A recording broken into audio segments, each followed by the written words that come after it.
Sábado 30 de agosto, nosotros con toda la alegría de estar viviendo el episodio número 9 de La Mera Vena. Fíjese nada más, ya 9 semanas juntos y hemos estado experimentando y conociendo historias maravillosísimas.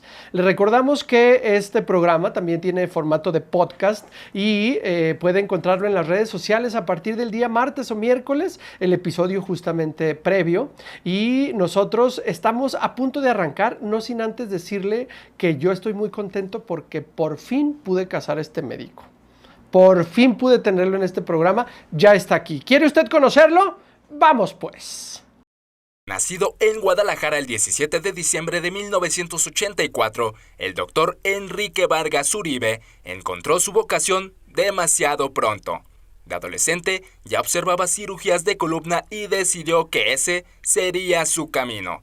Estudió medicina en el Tecnológico de Monterrey y más tarde la especialidad de traumatología y ortopedia en el Centro Médico Nacional de Especialidades en Guadalajara. Su pasión por la columna lo llevó a perfeccionarse en el extranjero. En Chicago aprendió nuevas técnicas endoscópicas. En Brasil, una cirugía de mínima invasión con los cuerpos de lado.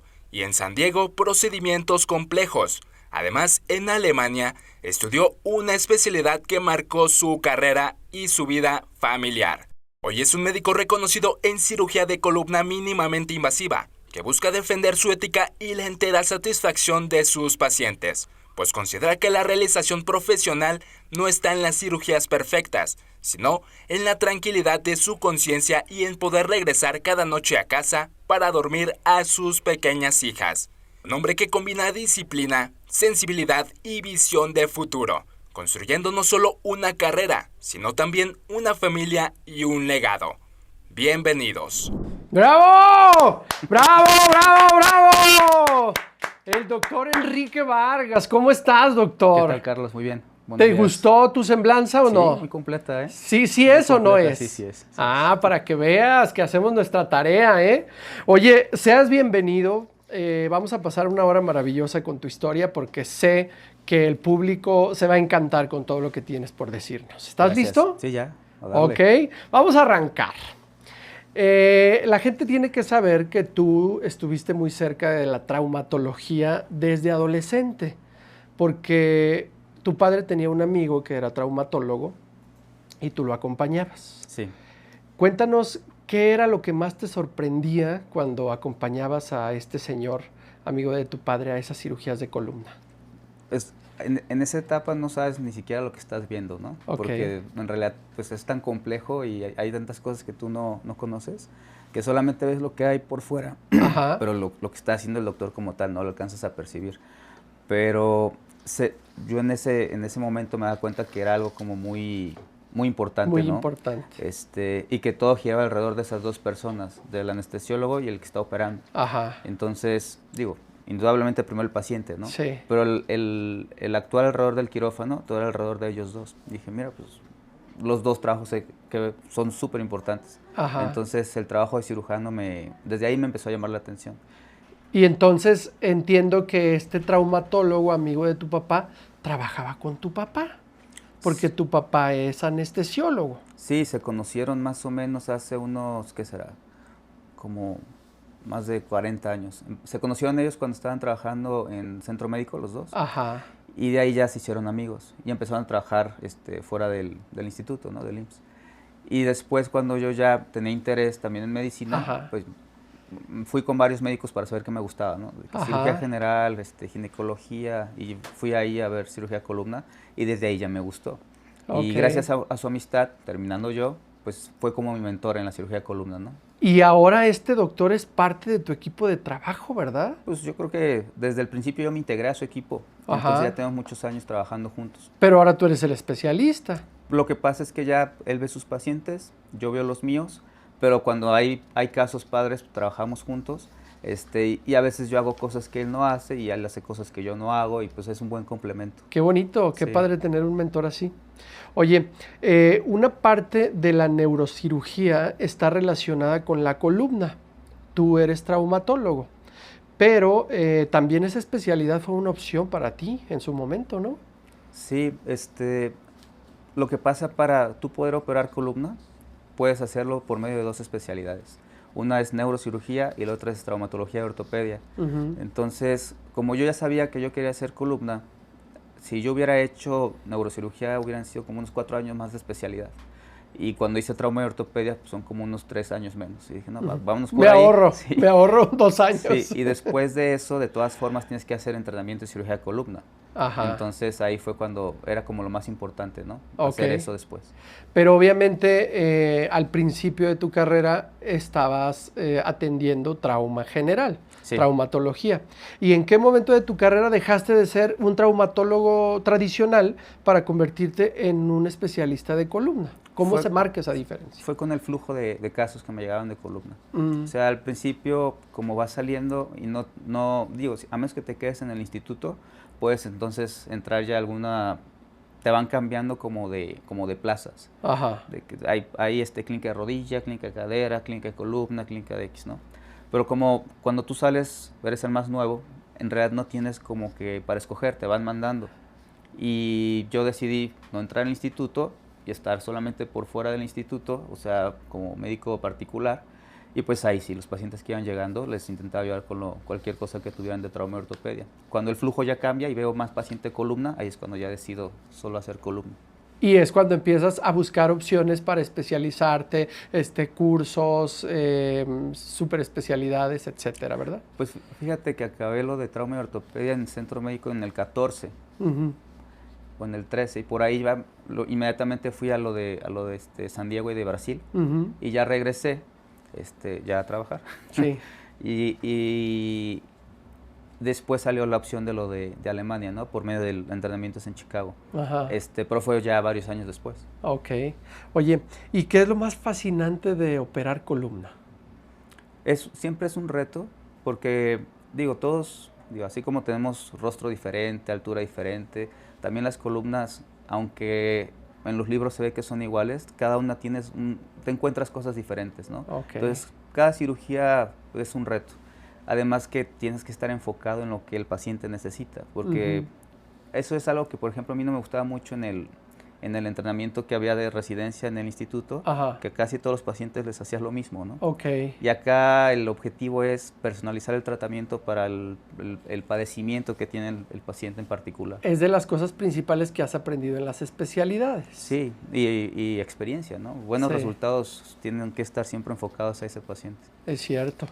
Oye, platícanos, escuchaste en tu semblanza que has tomado varios cursos y especialidades fuera de México. Sí.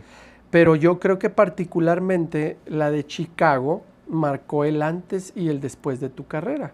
Cuéntale al público qué ocurrió en ese evento. Sí, cuando yo fui a Chicago, me invitó una empresa a hacer un entrenamiento. Son entrenamientos cadavéricos que se hacen más o menos cuando van trayendo tecnología nueva o algún nuevo equipo, y la empresa quiere que lo conozcas, ¿no? Para poderlo utilizar. Y vamos mucho a ese tipo de entrenamientos como médicos y como cirujanos, pero a veces hay entrenamientos que tú vas y dices, ¿sabes qué? Sí vale la pena. O sea, esto yo creo que puede cambiar la forma en la que yo atiendo a los pacientes. Cuando fui a Chicago, ese entrenamiento era de la cirugía endoscópica, y ahí definitivamente pensé, ¿sabes qué? Este entrenamiento sí sirve. Pero es complejo, o sea, no es tan fácil dominar la técnica. Y tuve la fortuna que la persona que era la encargada de todo el departamento de enseñanza en cirugía endoscópica, de ese curso, con base en Alemania, la empresa de ellos y toda su práctica, me invitó. Entonces, ¿a Alemania? A Alemania. Y esa empresa es una empresa sin fines de lucro, entonces se enfocan totalmente en mejorar la tecnología y capacitar cirujanos. Ajá. Entonces dije, ¿sabes qué? Pues vámonos. Y que te vas. Quiero pensar que vivir en Alemania con tu esposa y tus hijas cambió tu forma de ver la vida, ¿no? Sí, lo que sucedió esa vez es que cuando yo fui a ese entrenamiento en Chicago y me ofrecieron esa oportunidad, mi esposa estaba embarazada de la que ahorita es la menor. Sí. Entonces la fecha que me ofrecieron para ir era más o menos la fecha en la que iba a nacer la niña. Ajá. Y yo les dije que sí, ¿no? Porque no perder la oportunidad. Sí. Pero definitivamente no iba a poder. Ajá. Entonces dije, ya después veo cómo le hacemos para mover la fecha. Sí, que nos puedan aceptar un poquito después. Ajá. Y afortunadamente sí se pudo mover. Pues el entrenamiento que me dieron, el fellowship, porque en esa época cuando nació mi hija, nació como de urgencia. Entonces, si yo me hubiera ido... Hubiera estado bien delicado ese asunto. Sí, si yo me hubiera ido hubiera estado muy fuerte. Pero mira, las cosas se acomodaron, estuviste en el parto, salió todo bien y luego te pudieron recibir después allá en Alemania. Sí, todo salió bien al final. ¿Y sí cambió tu vida Alemania, tu percepción? Sí, la verdad es que desde que tenemos nada más una hija, la chiquita, siempre que hay cursos así como fuera del país, intentamos irnos todos juntos. Ajá. Pero nunca tanto tiempo, ¿no? Entonces ahora que nos fuimos todos juntos para allá, sí modificó la forma en la que la dinámica familiar, nos unimos mucho, y el hecho de estar en un país lejano, como que sí cambia la forma en la que ves las cosas. ¿Cómo no? Y además es importante que el público sepa que a pesar de lo gratificante de la experiencia allá en Alemania, fue una etapa difícil económicamente, porque si los dos eran médicos en proceso de crecimiento y tuvieron que parar todas sus consultas ambos porque ella también es anestesióloga. Sí. Entonces, los dos pararon su vida profesional aquí para ir a Alemania, que no tenían todo pagado. Así es. Sí, la verdad yo admiro mucho a Cintia, mi esposa, porque ella, cuando yo voy saliendo, es que es algo muy curioso en esa dinámica de especialidades, ¿no? Cuando un anestesiólogo sale de su entrenamiento ya de residencia, sale con casi trabajo, ¿no? Ajá. Porque hay mucha necesidad de anestesiólogos. Ajá. Cuando un ortopedista sale, pues necesitas primero hacerte de consulta y eso toma tiempo. Sí. Entonces sales casi sin trabajo, ¿no? Sí. Entonces al principio ya trabajaba mucho, yo no trabajaba tanto, y después conforme van pasando los años, pues yo ya empiezo a tener más trabajo y ella sigue teniendo mucho trabajo. Pero la diferencia en lo que percibe un cirujano, un anestesiólogo, pues es importante. Es muy distinto. Y además las oportunidades como estas, ¿no? Sí. Y ya cuando ella nos vamos para Alemania, pues sacrifica su trabajo por la familia, por las niñas. Entonces, por eso la admiro muchísimo, porque es un cambio súper drástico de vida. Sí, lo aceptó y apoyó porque era un proyecto más tuyo. Así es. ¿No? Oye, hablando de lo que has aprendido en diferentes países, ¿qué técnica quirúrgica aprendida en Brasil o en San Diego sientes que marcó la diferencia en tu profesión? Esa que dijeron en la semblanza, la de la técnica de lado, haz de cuenta Los cuerpos de lado. Sí, normalmente pues el paciente, o sea, lo que todos pensamos que se opera boca abajo y por la espalda, ¿no? Ajá. Pero en realidad hay muchas formas de acceder a la columna. Sí. Entonces, una de ellas es de lado. Y la ventaja de eso es que la incisión es muy pequeña y el trabajo es por un portal también muy pequeño y por ahí puedes atender varias patologías.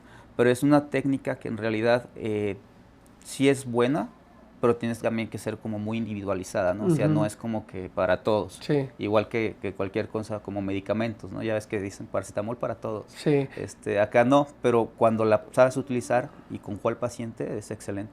Porque es importante que el público sepa que estamos hablando hoy día de cirugías endoscópicas. Estamos hablando de que todo lo que se ha aprendido en los últimos años el doctor tiene que ver con la parte de mínima invasión. Entonces, entre más aprendemos, pues más nos damos cuenta que menos riesgosas son las cirugías de columna comparadas con las que tú aprendiste. Sí, yo me acuerdo, por ejemplo, mi papá que es anestesiólogo, él me decía antes ahí en centro médico, hay un área que es como para tratar el dolor. Sí. Entonces, esa área estaba llena de pacientes posoperados de columna, ¿no? Porque antes los tratamientos eran muy diferentes a como son ahorita. O sea, antes inclusive no se ponían, y no estoy hablando hace mucho, no sé, hace 40, 50 años se ponían barras, así como de metal, como las que se ponen ahorita, pero amarradas con alambres. No manches. O sea, no había tornillos, no, todo eso fue avanzando poco a poco. Órale, no, pues entonces estamos en la gloria tanto los pacientes como ustedes los médicos. Y ahorita ya pues con camarita y todo, eso es otra cosa. Es cierto. Oiga, público, ¿qué le parece esta conversación con el doctor Enrique Vargas? La verdad, a mí me parece muy gratificante, muy enriquecedora, porque estamos aprendiendo de un tipo de cirugía de las más delicadas que hay en el cuerpo humano, que es la columna. Entonces, bueno, pues regresando, tenemos temas muy importantes. ¿Estás preparado para seguir dándonos información, Enrique? Sí, todo. todo. Muy bien. Fíjense que estamos preparando para el regreso preguntas muy, muy importantes. Me gustaría hablar regresando de los pacientes en particular, porque los pacientes de columna tienen una característica muy particular porque llegan asustados, ¿cierto? Sí, claro. Sí, es que la columna se considera algo súper importante, aunque no conozcamos bien qué es, pero sabes que es la columna. Claro, sí. Además es nuestra movilidad principal. Más bien es toda nuestra movilidad. Sí. Sí. Supongo que alguna cirugía de columna, ninguna cirugía de columna es sencilla, ¿verdad? Sí, hay unas que con el entrenamiento puedes hacer más fácil que otras, ¿no? Menos laboriosas. Sigue siendo una cirugía mayor, desde lo más pequeño hasta lo más invasivo, ¿no? Es una cirugía grande porque involucra esas estructuras que estamos diciendo que al paciente pues, le preocupan y a uno también, que son la médula, los nervios. Entonces, ninguna es como que fácil, solamente hay unas que son más laboriosas que otras. Ok, bueno, pues ahora sí, vamos a ir a un corte comercial, el primero, pero regresando, vamos a enriquecernos más sobre las cirugías de columna con el doctor Enrique Vargas. Regresamos. El doctor Enrique Vargas, él es especialista en cirugía de columna y estamos platicando con él. Doctor, vamos a hablar de partes más técnicas y más prácticas. Yo quiero pensar que aunque tú ganas más operando, estás en pro de evitar la cirugía. Sí. Sí, lo que pasa es que, siempre debería ser el enfoque, ¿no? Hay muy pocas cosas de columna que son como urgentes, que tú dices, ¿sabes qué? Te tengo que operar aunque no quieras. La mayoría de las cosas pueden ser muy programadas, pueden ser como que, que el paciente tome su tiempo, calcule su recuperación y todo, ¿no? Pero siempre que puedes evitar operar, siempre va a ser lo mejor. Porque una vez que operas a un paciente, pues ya no puedes desoperar, ¿no? O sea, ya operado, ya te casas con ese paciente. Y muchas veces le ahorras también los riesgos al paciente de operarse, ¿no? Porque te digo, toda cirugía, aunque sea pequeña, es una cirugía mayor. Entonces, evitas ese riesgo que son pues, infecciones, reacciones alérgicas a medicamentos, cosas así anestésicas, ¿no? Entonces, mientras puedas evitar cirugía, pues qué mejor. O por lo menos postergar, ¿no? Exacto. Oye, pero también hay ciertos pacientes que, aunque lo necesitan, prefieres no operarlos. Cuéntanos cómo son esos pacientes a los que les sacas la vuelta. Pasa de vez en cuando, no es muy común, pero sí hay pacientes que aunque tú lo operes y hagas el mejor trabajo, no pueden quedar muy bien o contentos, ¿no? Porque también hay que tener en cuenta que el paciente ya llega mal, ¿no? Sí. Y a veces quieren que con la cirugía quedar como cuando tenían 15 años, ¿no? Y tampoco es posible, ¿no? O sea, sí se puede quedar bastante mejor, muy bien, pero a veces las expectativas que hay no se van a cumplir nunca. Entonces, esos pacientes que tienen expectativas tan altas, a veces sale mejor sí sacarlo. ¿Y los identificas como con las preguntas que te hacen, con su comportamiento? Sí, más o menos, o sea, haz de cuenta como entrevista ahorita, es ahorita como si fuera una consulta, ¿no? Sí. Y en este rango, pues yo ya sé algo de ti, tú sabes algo de mí, y ahí ya, después de varias preguntas ya va saliendo qué esperan ellos recibir a cambio del tratamiento. Sí, o sea, si llega una persona de 65 que nunca se cuidó y luego te dice, doctor, es que quiero correr un maratón de 20 kilómetros, opéreme. Sí, exacto. Anda, ¿Cómo? Exacto, no se puede, sí. Es cierto. Pues sí, pero las personas somos raras, todos. Oye, ¿qué opinas de esos médicos que delegan la cirugía a alguien más y solo ponen su nombre? ¿Existen? Sí pasa. A veces eso es mejor, por ejemplo, tratarlo como si fuese un equipo. Entonces, formas tu equipo, por ejemplo, yo que opero columna, ¿no? Y me llega un paciente que tiene algo de rodilla. Lo mejor siempre sería, ¿sabes qué? Yo no soy el mejor haciendo esto, ve con tal especialista y con él atiéndete tu rodilla. Sería lo mejor. A veces no pasa así, pero es mejor que vaya alguien que sí sabe operar a ese paciente a que el doctor que no tiene tanta experiencia haciendo eso lo intente hacer, ¿no? Entonces, dentro de lo malo, lo bueno es eso. Sí, exacto, que no está mal que lo hagas siempre y cuando estés consciente y te responsabilices de que lo haga alguien bien, Correcto, ¿no? sí. Ok, sí, porque pensaríamos, no, pues qué mal que lo hace, ¿no? Qué bueno que lo hace, si no sabe, así es. Si no está capacitado, pues que lo haga. Sí, o sea, lo primero siempre es no dañar, ¿no? Intentar ayudar. Oye, de todos los casos que has tenido, ¿qué error o resultado no exitoso todavía te duele recordar?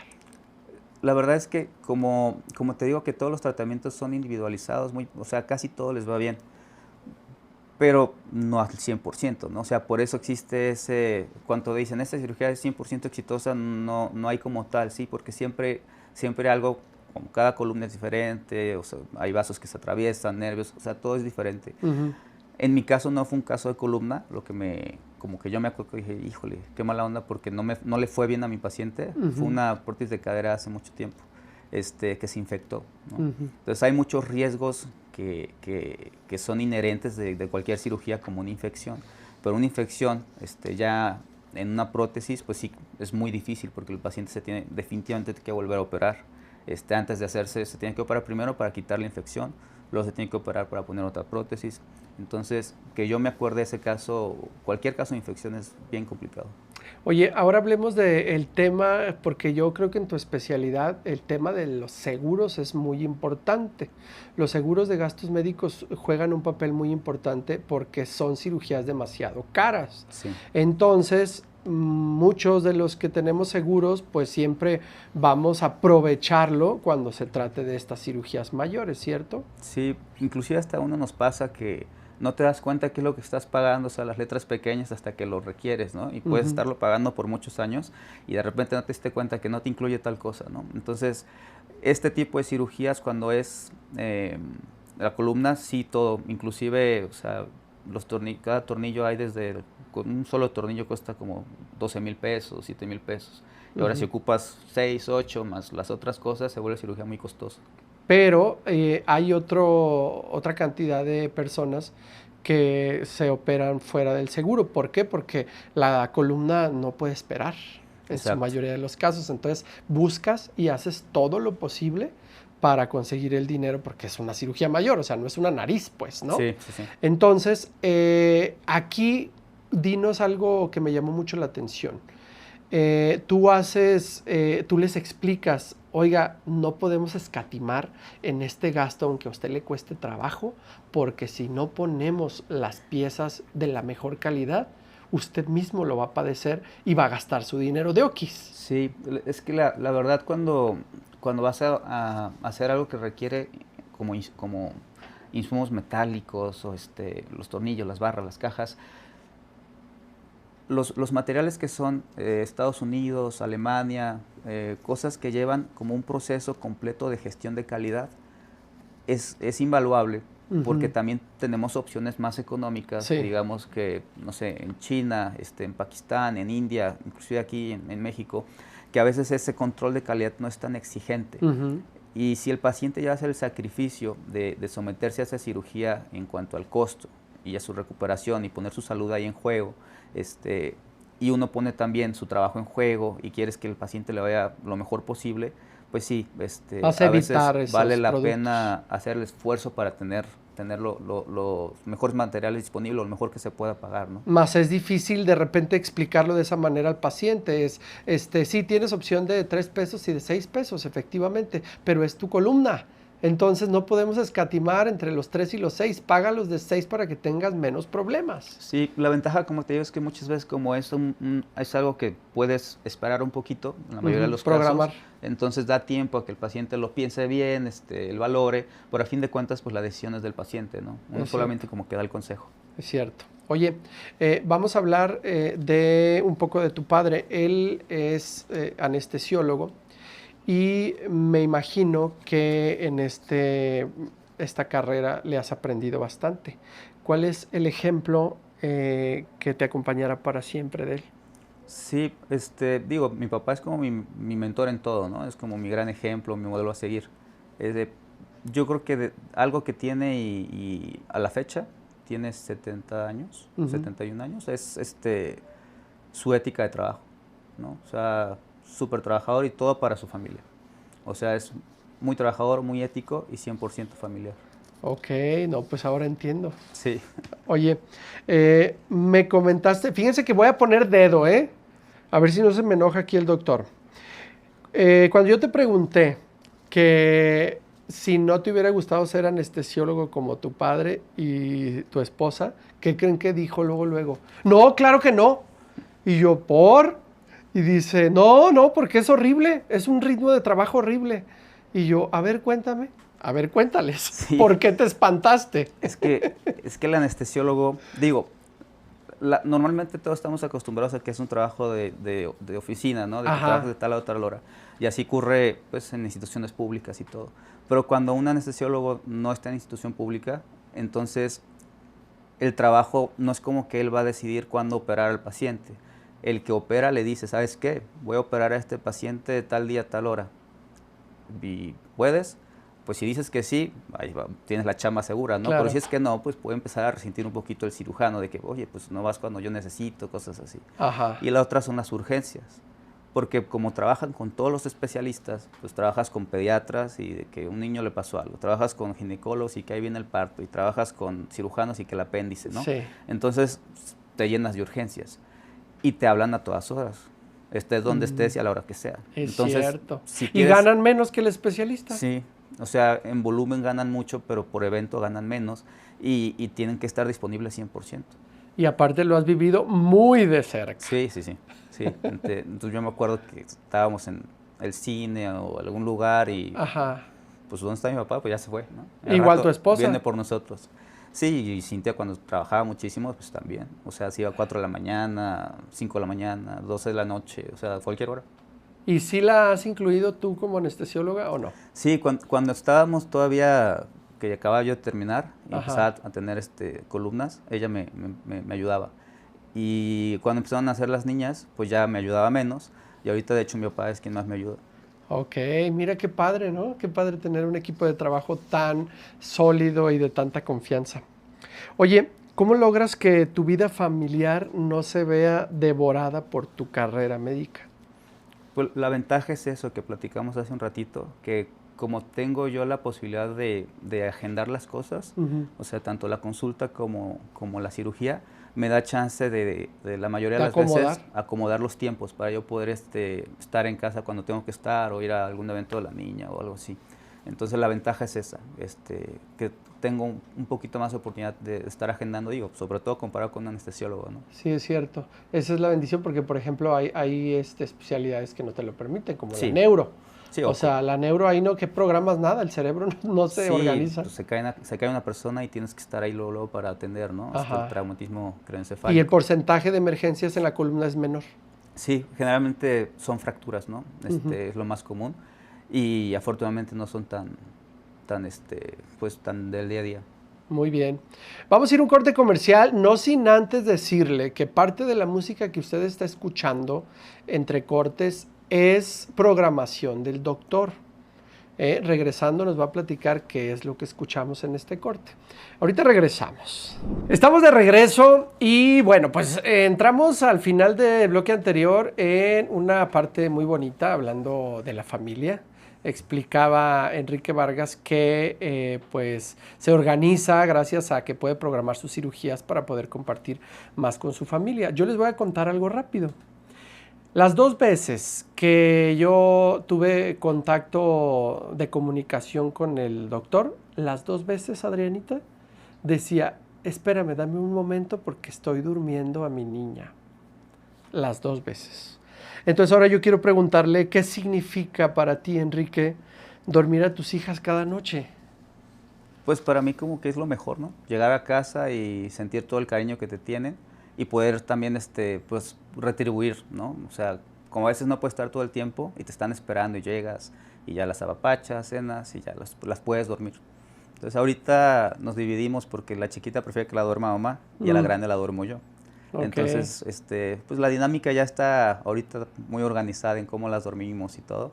Y la grande a veces prefiere esperarme para poderla dormir y todo. Entonces, muy padre. Qué bonito. Aparte son cosas que se quedan para siempre en los niños, ¿no? Sí, ojalá. Oye, a pesar de lo difícil de tu carrera, ¿te gustaría que tus hijas continúen con la dinastía de médicos? No. ¿No? No, es que, ¿sabes qué? Es bien exigente. Entonces, por ejemplo, yo veo mis compañeras de medicina y a veces ese cambio como de dejar lo laboral y empezar lo familiar, sí lo pueden hacer, pero a veces veo que conflictúan mucho.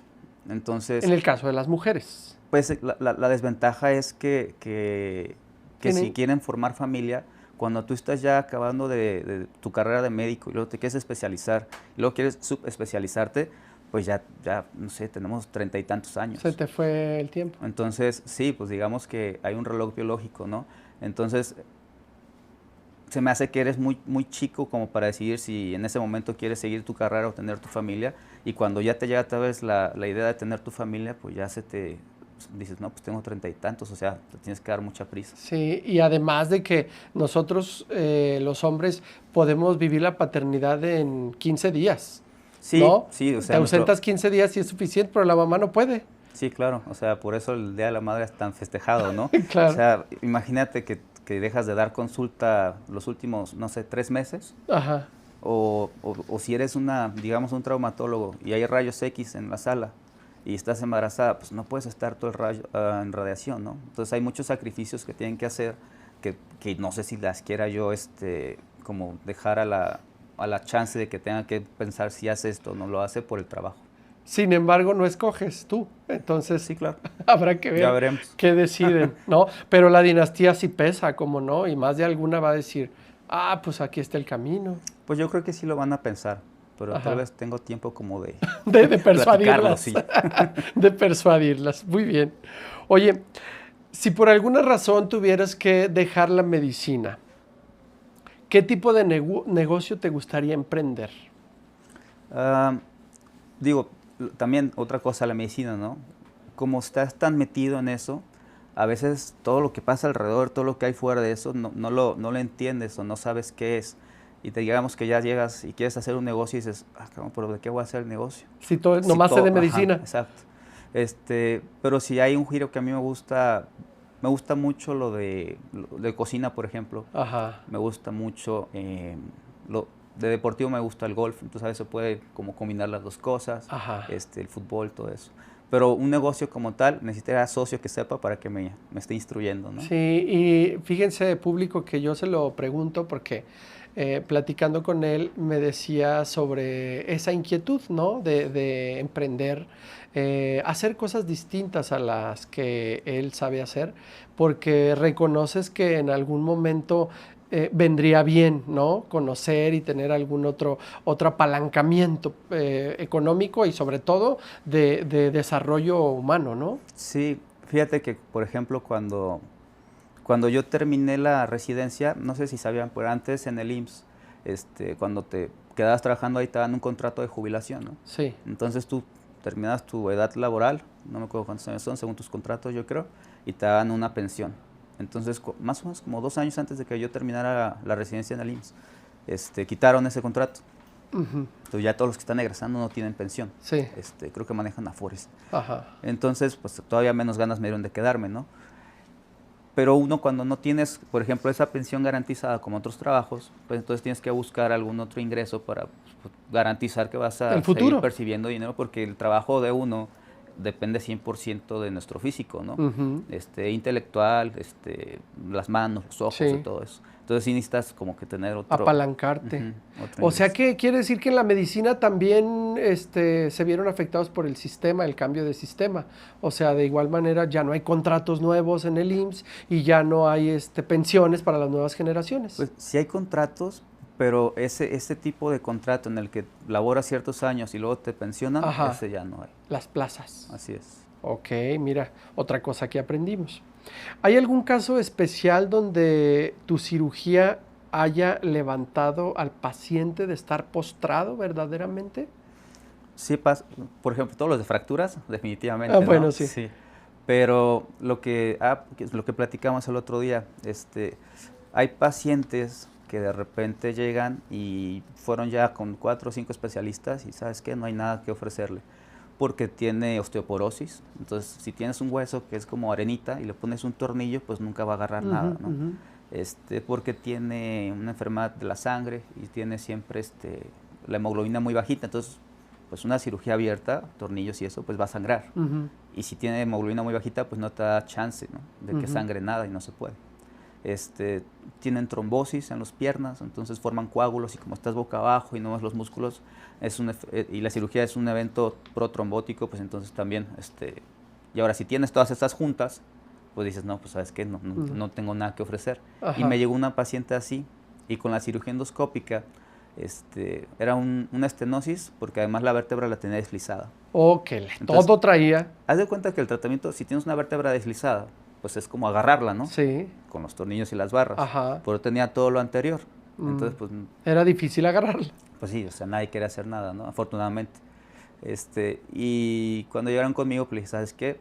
Puedo, por medio de esta técnica, lo que está más apretado, liberarlo lo más que pueda, sin que quede debilitada la estructura. Sí.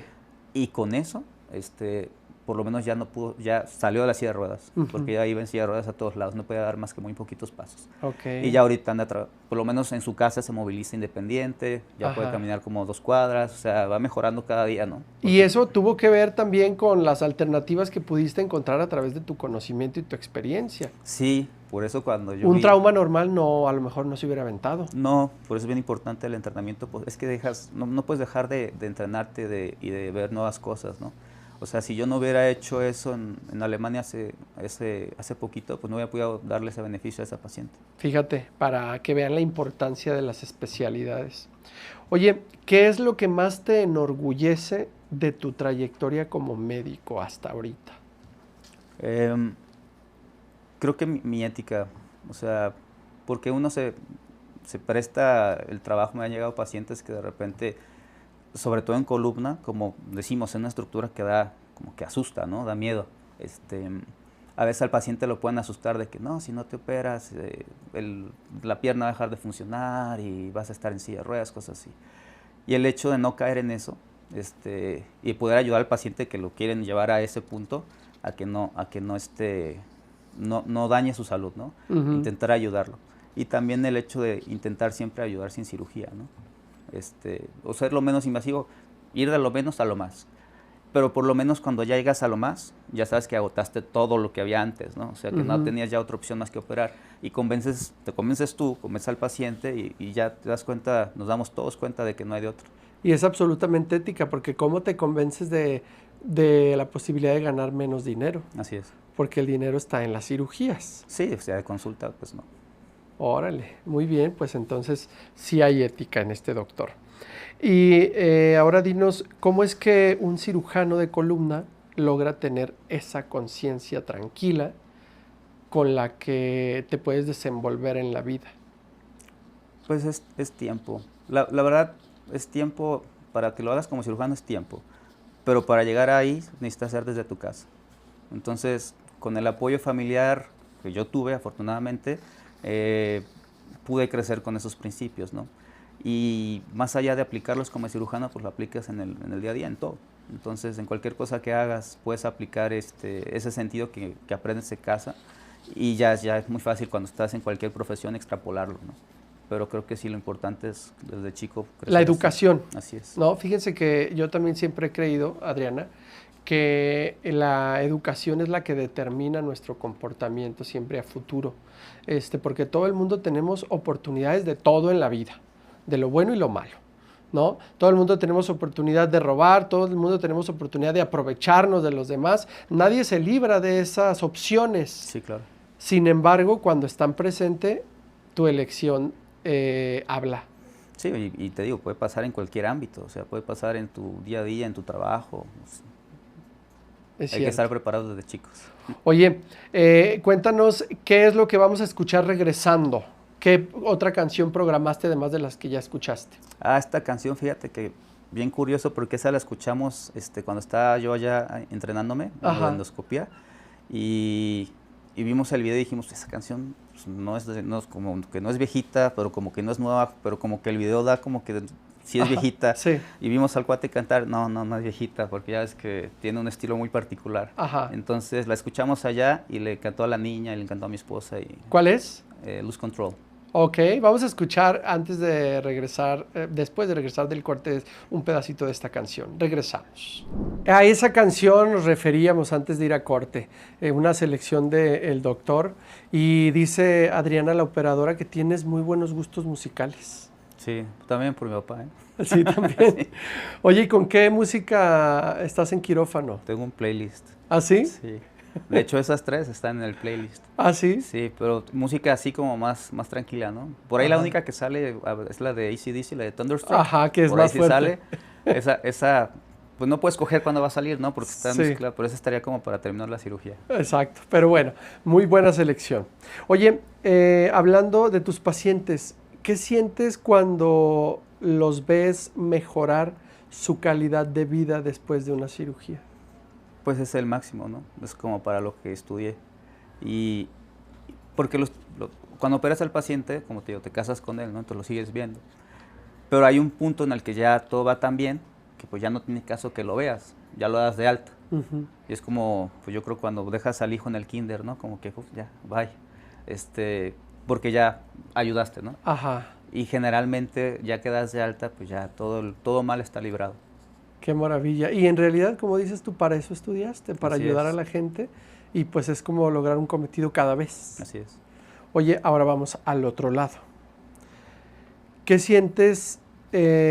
Más bien, yo quisiera que le dejaras un mensaje a todos esos pacientes que por determinadas circunstancias no tuvieron un resultado positivo en alguna de tus cirugías. ¿Qué les dirías? El mensaje siempre es que lamentablemente siempre está ese pequeño porcentaje de complicaciones. Afortunadamente, la gran mayoría de las complicaciones todas son tratables, ¿no? Entonces, inclusive para todos los pacientes que tienen complicaciones de cirugía de columna, siempre hay espacio como para intentar mejorar un poquito más. Es muy raro los casos en los que ya no podemos hacer nada, en los que ya no podemos intentar quitar ese dolor que quedó o intentar hacer un plan de tratamiento que le quite molestias. Entonces, el mensaje es que no se pierda esperanza o fe, o sea, hay modo de ayudar todavía. Ok. Oye, para cerrar este programa, a mí me gustaría que nos dijeras cómo es que vas a seguir construyendo esta trayectoria y esta carrera en sana paz. ¿Cómo vas o cómo proyectas lograrlo, seguir así de tranquilo con la conciencia limpia? Creo que es más o menos por el camino en el que voy, espero, es actuar con esa ética que estábamos platicando para si Dios quiere y me da tiempo, ese mismo tipo de actitud, así como mi papá me enseñó a mí, que mis hijas, tanto de ver como de preguntar y de hacer, sigan ese mismo camino, ¿no? Entonces, más paz me daría eso, ¿no? Que yo vea en mis hijas reflejo de lo que estoy haciendo bien ahorita y que espero seguir haciendo bien en el futuro. Y además en mis pacientes, ¿no? Buenos resultados. ¿Qué hubo? ¿Cerramos o no cerramos bonito este programa? Exactamente a punto de despedirnos, el doctor nos da un hitazo, que le importa seguir trabajando con honestidad para dejar el ejemplo a sus hijas. Te agradecemos mucho este programa tan bonito que nos diste. Gracias a ti, Carlos. Gracias por abrir tu corazón, gracias por darnos la oportunidad de contar esta historia que seguramente al público le encantó y le va a encantar en las redes sociales. A partir de martes y miércoles, La Mera Vena Podcast, puede encontrarlo en las plataformas, también en YouTube, en Spotify. Ahí va a conocer al doctor físicamente. Vaya y conozca, que parece como de 15, el doctor ya cuarentón, imagínese usted. Gracias por todo, Enrique. No, gracias a ustedes. Un placer conocerte. Gracias, igualmente. Señoras y señores, nos despedimos. Muchísimas gracias por haber sintonizado el 9º episodio de La Mera Vena. Nosotros nos vemos la próxima semana con un invitadazo igual que para conocer el episodio número 10. Gracias a toda la producción, gracias Adrianita. Muy buenos días.